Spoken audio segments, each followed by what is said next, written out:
करें तो अभी ग्लोबली दुनिया के अंदर आपको प्ले स्टेशन 5 देखने को मिल रहा है, लेकिन इंडिया की लॉन्च डेट के बारे में कोई इंफॉर्मेशन नहीं है। और बात करें इंडिया की प्राइसिंग की तो वो भी उन्होंने काफ़ी लेट बताई है। तो फिर आखिर सवाल आता है कि सोनी को इंडिया के प्ले स्टेशन वाले मार्केट से ऐसी प्रॉब्लम क्या है। यानी कि आज के समय में हम बात करने वाले हैं प्ले स्टेशन प्रॉब्लम की जो इंडिया में हो, और ये सिर्फ प्ले स्टेशन से रिलेटेड नहीं है, ये पूरी जो गेमिंग इंडस्ट्री है ना उससे रिलेटेड है। तो वीडियो अगर आप लोगों को पसंद है, कुछ भी इंटरेस्टिंग लगे, कुछ भी नया सीखो, तो प्लीज़ लाइक करो, शेयर करो अपने दोस्त के साथ, क्योंकि काफ़ी मेहनत लग रही है इस वीडियो को बनाने में। और हाँ, मेरे को अगर और जगह फॉलो करते हो तो वहाँ पे आपको मैं टैग अपडेट देता रहता हूँ, जैसे ट्विटर वगैरह पे। लेकिन सबसे पहले बात करें तो इंडिया में जो गेमिंग स्टार्ट हुई ना, वो रियलिटी में स्टार्ट हुई थी पबजी मोबाइल के बाद। यस, जब से मोबाइल गेमिंग का रिवोल्यूशन आया तो यहाँ पे आपको पबजी मोबाइल देखने को मिल गया। और यहाँ पे देखा है तो गेमर्स जो डायरेक्टली जो निकल कर आए ना, वो पीसी या कंसोल से निकल कर गया, वो डायरेक्टली फोन से निकल कर आए। ये काफी इंटरेस्टिंग चीज है। और एक और बात बताऊं ना, तो यूएस, जापान, यूके, कनाडा, अगर हम बात करें साउथ कोरिया की, तो वहां पर भी गेमिंग है, वहां पर भी गेमिंग काफी ज्यादा पॉपुलर है। लेकिन वहां पर जो गेमर्स निकल कर आए ना, वो पीसी और कंसोल से निकल कर आए। इंडिया की कहानी काफी ज्यादा अलग हो जाती है। और अगर हम बात करें पीसी गेमर्स की, तो कनाडा, साउथ कोरिया, यूएसए, ऐसी कंट्रीज में आपको पीसी गेमर्स ज्यादा देखने को मिलते हैं। और पता है इसके पीछे का रीजन क्या है? क्योंकि वहां पे कल्चर सा डेवलप हो रखा है गेमिंग का। इंडिया में आपको ये चीज देखने को नहीं मिलती। एक सिंपल सा लॉजिक बताऊं आप लोगों को, आपने लाइनस टेक टिप्स में कभी स्क्रैपयार्ड वॉर्स देखा है? वहां पे किस तरीके से, कितनी आसानी से, कितने अच्छे computer parts, graphic card, processor कितने कम रेट में सेकंड हैंड प्राइस में मिल जाते हैं। आप लोग कभी सोच सकते हो कि इंडिया में कभी ये चीज पॉसिबल हो सकती है, स्क्रैपयार्ड वॉर्स जैसी, कि सेकंड हैंड कंप्यूटर पार्ट्स आपको इतने सस्ते में देखने को मिल रहे हैं इंडिया में? मतलब ये कल्चर इंडिया में एग्जिस्ट नहीं करता। वहीं बात करें इंडिया में जब से गेमिंग स्टार्ट हुई थी ना, तो इनिशियली स्टार्ट हुई थी प्ले स्टेशन वगैरह से। क्योंकि देखा जाए तो गेमिंग एक ऐसी चीज मानी जाती थी इंडिया में जिसमें पेरेंट्स को लगता है कि टाइम खराब करने वाली चीजें, इससे अच्छा पढ़ाई लिखाई करो, वो ज्यादा बेनिफिशियल रहेगा।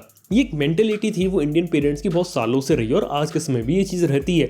लेकिन इसके बाद देखा जाए तो जब से इंडिया में गेमिंग स्टार्ट हुई, तो शुरुआत में क्या था, गेम पार्लर्स आपको देखने को मिलते थे, जहां पे आपको आर्केड वाली गेमिंग मशीन्स देखने को मिलती थी। इसके बाद इंडिया में आपको प्ले स्टेशन 2 की एंट्री देखने को मिली, Xbox 360 आपको इंडिया में देखने को मिला। और देखा जाए तो गेम पार्लर्स वगैरह ने प्ले स्टेशन को अडॉप्ट किया, सोनी का ब्रांड नेम था। और देखा जाए तो उन लोगों के कारण ही जो प्ले स्टेशन था वो काफ़ी सारे कंज्यूमर्स की रीच में आए, यानी काफ़ी सारे गेमर्स जो कैजुअल रूप पे जाके एक ज़माने में गेम्स खेला करते थे, जैसे गेम पार्लर्स वगैरह में ये चीज़ धीरे धीरे पॉपुलर हुई इंडिया के अंदर। और देखा जाए तो वहाँ पे जो गेम पार्लर जो गेम खिलाते थे ना, वो कुछ गिने न चुने गेम्स होते थे, जैसे कि आप लोगों को याद है SmackDown, here comes the pain, कुछ इस टाइप की चीज़ें उस ज़माने में ज़्यादा पॉपुलर थी। और देखा जाए तो मेजॉरिटी गेम्स वो जो लोग खिलाते थे ना, वो लोग जेल ब्रेक वाले जो प्ले स्टेशन होते था ना उस पर खिलाते थे, ताकि उन्हें गेम्स वगैरह पे ज़्यादा खर्चा करना ना पड़े। और बेसिक बात की जाए तो इंडिया में जब कॉन्सोल्स आना स्टार्ट हुए ना, तो मेजॉरिटी लोगों ने जेल ब्रेक करके खेला, और जितने भी गेम पार्लर्स वगैरह थे वो जेल ब्रेक करके लेते थे, क्योंकि वो लोग है ना डिस्क वगैरह पे एक्स्ट्रा पैसा खर्चा नहीं करना चाहते थे। तो यार ये कहानी हो जाती है। और इसके दम पे जो सोनी का जो प्ले स्टेशन है ना, वो इंडिया में थोड़ा सा ज़्यादा पॉपुलर हो गया एज कम्पेयर टू एक्सबॉक्स, क्योंकि एक्सबॉक्स देखा जाए तो उसका पेनिट्रेशन इतनी अच्छी तरीके से नहीं हो पाया जिस तरीके से गेम पार्लर्स वगैरह ने सोनी के प्ले स्टेशन को हेल्प करी। तो देखा तो सोनी के हिसाब से ये चीज़ काफ़ी ज़्यादा परफेक्ट थी। लेकिन वहीं बात करें हम पीसी गेमिंग में, एक सिंपल सा फैक्ट बता देता हूँ, इंडिया में 90% जो डेस्कटॉप कंप्यूटर्स है ना, उनमें आपको ग्राफिक कार्ड देखने को नहीं मिलता। ये बात मैं बिल्कुल एक फैक्ट बता रहा हूँ। अब बात मान लो कि ज़्यादातर लोग जब कंप्यूटर असेंबल करते हैं, 90% या फिर कहूँ 95 अप टू 99% भी ऐसे लोग हो सकते हैं कि गेम खेलने के लिए पीसी बिल्ड नहीं करते, वो घर के रेगुलर काम करने के लिए पीसी बिल्ड करते हैं। जी हाँ, और आप खुद देख सकते हो, जब मार्केट में जब सस्ते कंप्यूटर्स की बाढ़ आ रखी है ऑलरेडी, तो गेम खेलने के लिए जो कंप्यूटर्स वो कितने कम बचे हैं, ये भी काफ़ी बड़ा सवाल होता है। इसके बाद एक और चीज़ आती है लैपटॉप्स की। इंडिया में जो मेजॉरिटी लैपटॉप सेल होते हैं, क्या आप लोगों को मालूम है, अराउंड 30 to 35,000 के प्राइस ब्रैकेट में सोल्ड होते हैं। जी हाँ, और 30-35,000 में बहुत ही ज़्यादा रेयर है कि आपको एक अच्छा ग्राफिक कार्ड वाला लैपटॉप देखने को मिल जाए। जनरली जो लैपटॉप्स जिनमें ग्राफिक कार्ड आता है ना, वो लगभग 40,000 रुपये से स्टार्ट होते हैं। और ग्राफिक कार्ड एक ऐसी चीज़ है जिसका गेम खेलने के लिए सबसे ज़्यादा होना ज़रूरी है। और अगर आप थोड़ा महंगा लैपटॉप लोगे तो उसमें एक अच्छा ग्राफिक कार्ड मिलेगा, फिर उसके अंदर आप गेमिंग कर सकते हो। लेकिन आप थोड़ी हाई लेवल लेवल की गेमिंग नहीं, यानी कि high frame rate, high resolution, high FPS पे गेमिंग नहीं, आप थोड़े कम सेटिंग्स पे गेमिंग करना चाहो तो वो चीज़ वहाँ पे पॉसिबल हो जाती है। तो यहाँ पे लोगों ने इस चीज़ पे ज़्यादा फोकस किया। और इंडिया में देखा जाए तो as compare to desktop computer या जो पीसी बिल्डिंग होती है, उससे ज़्यादा लोग यहाँ पे लैपटॉप्स खरीदना पसंद करते हैं। ये भी काफ़ी इंपॉर्टेंट चीज़ हो जाती है। लेकिन बात करें फिर भी गेमिंग एक ऐसी चीज़ है कि जो इंडिया में इतने अच्छे तरीके से फ्लरिश नहीं हो पाई थी। यहाँ पे मेजोरिटी लोग पायरेटेड गेम्स को यूज़ करते थे। काफ़ी सारे लोग मार्केट से 50 रुपए की सीडी ला के गेम खेलते थे एक ज़माने में। उसके बाद लोग इंटरनेट से डाउनलोड करने लगे, और देखा जाए तो जिस टाइप का कंप्यूटर उनके पास था ना, उसी से रिलेटेड वो गेम्स खेलते थे। यानी अगर हम बात करें 10-15 साल पहले, तो इंडिया में GTA Vice City, GTA San Andreas काफ़ी ज़्यादा पॉपुलर गेम्स हुआ करते थे। आज के समय में GTA 5 ज़्यादा पॉपुलर है। उसके बाद मार्केट में बहुत सारे गेम आते गए, लेकिन कुछ चुनिंदा ही ऐसे गेम थे जो इंडियन मार्केट में सक्सेसफुल हो पाए। लेकिन वहीं बात करें तो देखा जाए जब से PUBG मोबाइल की एंट्री होती है, यानी कि मोबाइल गेमिंग एंट्री होती है, तो एकदम से इंडिया में जो गेमर्स है उसकी बढ़ आ जाती है। अगर हम बात कर ले स्ट्रीमर्स की या गेमर्स की, ज़्यादातर लोग मोबाइल गेमिंग के ऊपर आ जाते हैं। और मोबाइल गेमिंग का फायदा मालूम है आप लोगों को क्या है? वो ये है कि यहाँ पे PUBG मोबाइल ने फ्रीमियम मॉडल को यूज़ किया था, यानी कि फ्री में अपना गेम डिस्ट्रीब्यूट करो, ज़्यादा से ज़्यादा मोबाइल फ़ोन में चले, और अंदर अपनी RPs और अलग अलग पर्क्स वगैरह बेच के उससे पैसा बनाओ। ये एक सिंपल सा लॉजिक उन्होंने लगाया था। और आप लोगों को मालूम है क्या कि PUBG मोबाइल ने अपना जानबूझ के एक लाइट वर्जन सिर्फ इंडिया के लिए बनाया था, क्योंकि उन्हें मालूम था इंडिया में लोगों के पास इतना ज़्यादा पैसा नहीं होता कि ज़्यादा हाई एंड फ़ोन ले सके। इसलिए 10,000 से कम के फ़ोन के लिए भी PUBG लाइट को बनाया गया था। ये भी काफ़ी इंटरेस्टिंग चीज़ है, क्योंकि इन्हें मालूम था ये चीज़ इंडिया में ग्रो कर रही है। और शायद यही एक रीज़न है कि PUBG मोबाइल बैन होने के बाद उसको अनबैन करने की भी लोग पूरी कोशिश कर रहे हैं। खैर वो पूरी कहानी अलग हो जाती है। लेकिन वापस आए अगर हम अपने मेन टॉपिक पे, वो ये है कि प्ले स्टेशन आखिर आज के समय में आपको इंडिया में क्यों नहीं देखने को मिल रहा।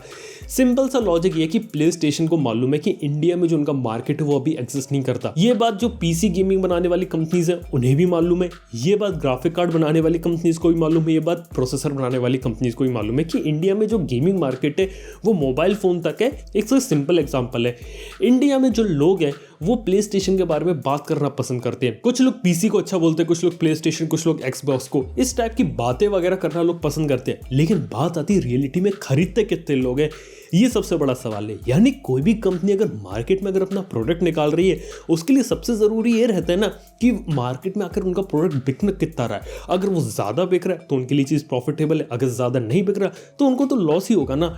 और बात करें ना तो प्ले स्टेशन के बारे में लोग बात करना पसंद करते, सारी चीज़ें करना पसंद करते हैं। ट्विटर पर लोग टैग भी करते प्ले स्टेशन को कि प्ले स्टेशन 5 कब आपको देखने को मिलेगा।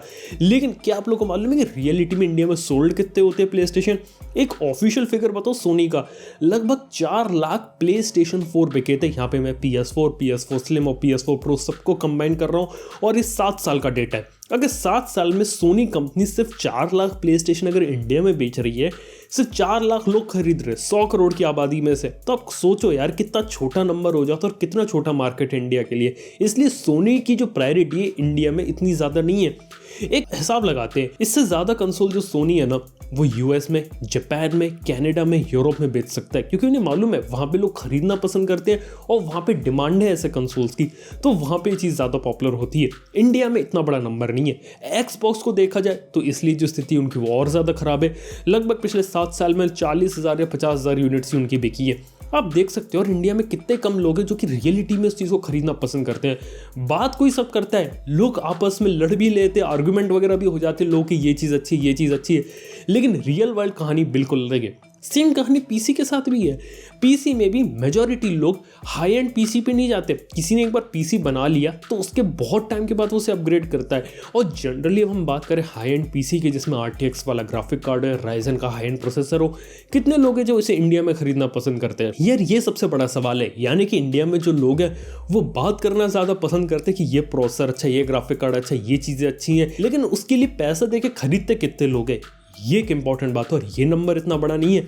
इसका एक सिंपल आंसर ये भी है कि आप खुद ही देखो यार, AMD जब अपने नए राइजन के प्रोसेसर लेकर आया तो ग्लोबली उन्होंने थोड़ा सा रेट बढ़ाया, लेकिन इंडिया में और ज़्यादा रेट बढ़ गया। ऐसी बात करें एनवीडिया के नए ग्राफिक कार्ड की, RTX 3000 सीरीज़ की, वो बाहर थोड़े सस्ते देखने को मिलते हैं, इंडिया में आते उनकी कीमत काफ़ी ज़्यादा हो जाती है। अब उसका मेन रीज़न यही है ना कि इंडिया में मार्केट नहीं है और इसलिए ये प्रोडक्ट्स को वो इंडिया के बाहर से इंपोर्ट करते हैं। क्योंकि कंपनीज को मालूम है अगर इंडिया में अगर मार्केट होता तो वो इन प्रोडक्ट्स को इंडिया में ही बना रहे होते, लेकिन मेजॉरिटी प्रोडक्ट्स बाहर बनते हैं। प्ले स्टेशन की बात करूं, वो आज के समय में चाइना में बनता है, चाइना में डिमांड है और चाइना से वो दुनिया भर में सप्लाई करते हैं। लेकिन अगर उन्हें लगता कि इंडिया में मार्केट है तो वो इंडिया में भी प्ले स्टेशन को बनाना शुरू करते और इंडिया में और कम दाम में उसे बेचते। क्या पता यूएसए से कम दाम में देखने को मिल जाए। इसको एक्सप्लेन करने का सिंपल आंसर मेरे पास ये है, आप स्मार्टफोन मार्केट को देखिए। एक जमाने में यानी 5-6 साल पहले स्मार्टफोन की कीमत काफी ज्यादा होती थी, फिर मेक इन इंडिया प्रोग्राम आया और इंडिया में जियो रिवोल्यूशन आया और काफी सारे लोग इंटरनेट पे आ गए और काफी सारे लोगों को स्मार्टफोन की जरूरत पड़ी, इसलिए धीरे धीरे इंडिया में अफोर्डेबल फोन्स आने लगे। और इंडिया में जो फोन्स बिक रहे थे उनके अफोर्डेबल होने का एक रीजन ये भी था कि उनकी जो मैन्युफैक्चरिंग है वो इंडिया में स्टार्ट हो गई। यानी कि 6-7 साल पहले आपको इंडिया में इतने क्वांटिटी में फोन्स देखने को नहीं मिलते थे। आज 2020 एंड होने वाला और इंडिया जो है वो दुनिया का दूसरा सबसे बड़ा स्मार्टफोन मेकर है। ये बहुत बड़ी बात हो जाती है। एक जमाने में हम बिल्कुल भी स्मार्टफोन नहीं बना पा रहे थे और एक जमाने में बहुत सारे फोन्स की असेंबलिंग कर पा रहे थे। ये बहुत ही जबरदस्त चीज हो जाती है।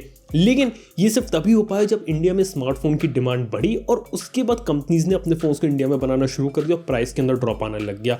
सेम कहानी कंसोल और पीसी पार्ट्स के साथ भी है। इंडिया में ज्यादा से ज्यादा लोग पीसी बिल्ड करेंगे, उस पर गेम्स खेलना पसंद करेंगे, ओरिजिनल गेम्स खेलेंगे, तो हो सकता है इंडिया में भी जो गेमिंग इंडस्ट्री वो अच्छे तरीके से डेवलप हो। कंसोल्स को अगर लोग ज्यादा डिमांड करेंगे, खरीदेंगे, तो हो सकता है आने वाले समय में सोनी अपना प्ले स्टेशन इंडिया में बनाए। फिर हो सकता है आपको इतना लंबा वेट ना करना पड़े, ब्लैक मार्केट के लिए इतना ज्यादा प्राइस पे ना करना पड़े। इसके साथ ये भी है कि नए नए ग्राफिक कार्ड्स अगर लोग धीरे धीरे एक्सेप्ट करने लगेंगे तो हो सकता है इनके रेट में भी आपको डाउन देखने को मिले। लेकिन ये जो चीज़ है ना शायद रातों रात नहीं हो सकती। इंडिया में जो गेमिंग वो अलग तरीके से डेवलप हुई है। इसके साथ ये भी है कि इंडिया को ना जो इंडियन डेवलपर्स है, गेमिंग डेवलपर्स, उनको भी सपोर्ट करने की ज़रूरत है।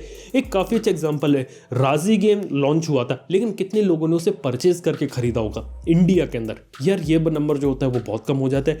ऐसे ही एक और गेम है जो कि अभी इंडिया के कुछ लोगों ने बनाया जिसका नाम है लास्ट लैंड, और उसको पता है सिर्फ 10th और 12th क्लास के जो बच्चे होते हैं ना उन्होंने बनाया। ये काफ़ी बड़ी चीज़ हो जाती है और ये गेम स्टीम पे अवेलेबल है, फर्स्ट पर्सन शूटर गेम। मतलब आप लोगों को ना इस टाइप की चीज़ों को सपोर्ट करना चाहिए। जब इस टाइप की चीज़ें सपोर्ट करोगे ना तभी जो बड़ा इंपैक्ट होगा ना वो होगा। यानी कि सिर्फ ऐसे नहीं कि मोबाइल फ़ोन पे गेम खेलना है, मोबाइल फ़ोन से कंसोल पे आ सकते हो, कंसोल पे, या फिर अगर पीसी पे आ सकते हो पीसी पे। और जहाँ तक हो सके जो ओरिजिनल गेम्स होते हैं, जो छोटे छोटे इंडिया के जो डेवलपर्स है, अगर आप इन्हें सपोर्ट कर रहे हो ना तभी बदलाव आएगा। इसी के बाद ही आपको हिंदी में भी गेम्स देखने को मिलेंगे। ये जो पीसी पार्ट्स होते हैं ये तभी सस्ते देखने को मिलेंगे क्योंकि उन्हें मालूम है जिस तरीके से मार्केट बड़ा होगा ना तभी चीज़ पॉसिबल हो सकती है। अभी के समय में ये जो चीज़ें ना बिल्कुल पॉसिबल नहीं है। तो मेरे को लगता है कि आप पूरी कहानी समझ गए होगे। इंडिया में जो गेमिंग है ना वो मोबाइल फोन से स्टार्ट हुई है। देखते हैं आने वाले समय में कहाँ जाती है। पबजी मोबाइल आया, उसने एक रिवोल्यूशन क्रिएट किया, लेकिन अभी हमें एक ऐसे और रिवोल्यूशन की जरूरत है जो मोबाइल से बढ़ के गेमर्स को दूसरे प्लेटफॉर्म के ऊपर मूव करे, तभी ज्यादा मजा आने वाला है। तो दोस्तों ये पूरी कहानी हो जाती जो मैंने यहाँ पे आपको एक्सप्लेन करी है। अगर ये कहानी अगर आप लोगों को पसंद आई तो प्लीज लाइक करना वीडियो को, चैनल को सब्सक्राइब कर लो। थैंक यू आपका वीडियो देखने के लिए। मैं आपसे मिलता हूँ नेक्स्ट वीडियो के अंदर। Good bye.